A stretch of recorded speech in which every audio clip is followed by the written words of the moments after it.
Hi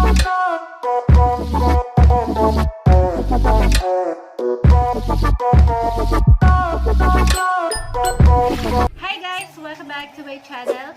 For today's video, subukan natin na mag-create ng looks. Gusto kong gawin guys yung sunset eyeshadow makeup. Mga gagamitin ko dito sa video na to ay yung mga kadalasang ginagamit ko, yung mga paborito kong makeup. Sa mga bago pa lang nanonood sa channel ko, mostly yung mga video ko is more on unboxing, video review, and meron din ako guys sa mga face painting, and last, meron din ako guys sa mga video about sa mga challenge. You can check out all my videos in my channel. Without any further ado, let's get started.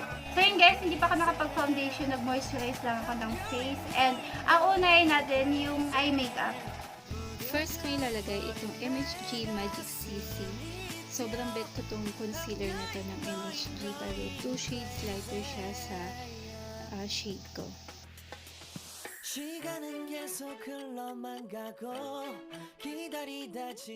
To set the concealer, ang ginagamit ko kadalasan itong Nichido Final Powder in the shade of Creamy Glow. Ito din yung ginagamit ko sa pag-set ng face ko. Ang gagamitin kong eyeshadow palette, itong Color Studio Pressed Powder ng Beauty Glazed. Color dark brown yung pinili ko na eyeshadow base, and pagdating sa outer V, ang pinili ko na kulay yung orange. Sobrang ganda nito guys na eyeshadow palette ng Beauty Glazed, and ilang beses ko na dito nasubukan, and talagang napaka-intense ng kulay niya, napaka-pigmented. Ayun nga lang, medyo powdery siya. And to make it sunset eyeshadow, syempre wag natin kakalimutan na maglagay ng yellow shade. And syempre, pinakalas, kailangan natin i-blend yung dalawang kulay para hindi naman maghati yung kulay niya sa may bandang gitna.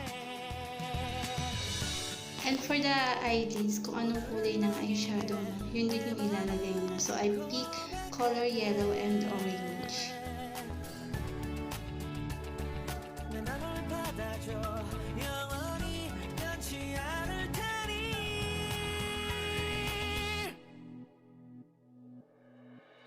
And for the foundation, I am using this BLK All Day Liquid Matte Foundation in the shade 17. I like the finishing touch of this foundation, although hindi siya katulad ng ibang foundation na talagang napaka-full coverage. Ito parang natural lang yung makeup mo kapag ito yung suot niya na foundation. And for the concealer, ang ilalagay ko ulit itong MHG Magic CC. Isa ito guys sa mga pinaka-holy grail para sa akin kasi talagang napaka-full coverage niya. Although concealer lang siya, pero grabe guys, matatakpan lahat ng mga dark spots sa mukha nyo, yung eye bags. So talagang napakaganda nito guys. And to set my face, ang gagamitin ko ulit guys, itong Nichido Final Powder in the shade of Creamy Glow.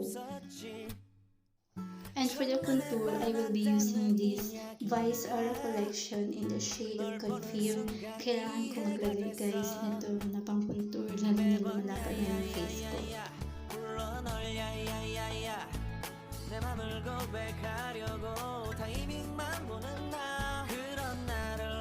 And for the blush on, ang gagamitin ko itong EB Advanced Powder Matte Blush On in the shade of Rosewood.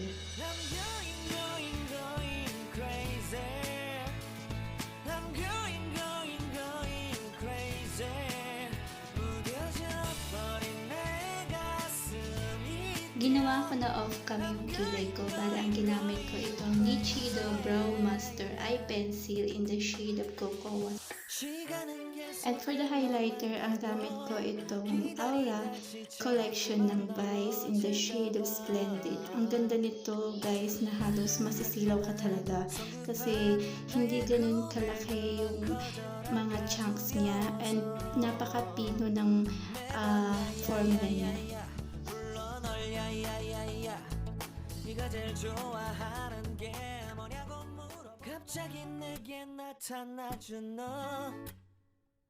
난 아무 말도 할 수가 없었지.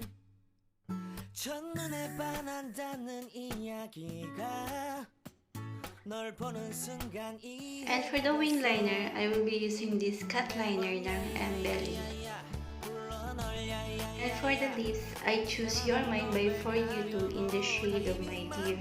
Sobrang bet ko yung shade na to, and ito yung isa sa mga paborito kong lipstick. And napakabagay nito sa sunset eyeshadow. And for the mascara, ang gagamitin ko itong Maybelline Hyper Curl.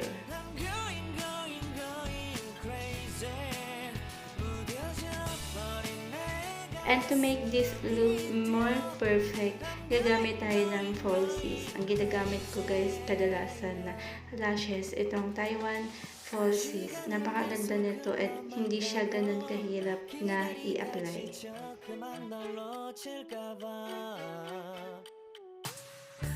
하지만 성급한 나의 고백을 넌 거절할까 두려워서 매번 야야야야야 불러 널. That's all for today guys, and I hope nag-enjoy kayo watching my video. So please don't forget to like this video, and kung hindi pa kayo nakapag-subscribe, and kung gusto niyo lang naman mag-subscribe guys, hit the subscribe button, and don't forget also to click the notification bell para updated kayo sa mga bago kong video. So yun guys, thank you for watching and see you in my next one. Bye!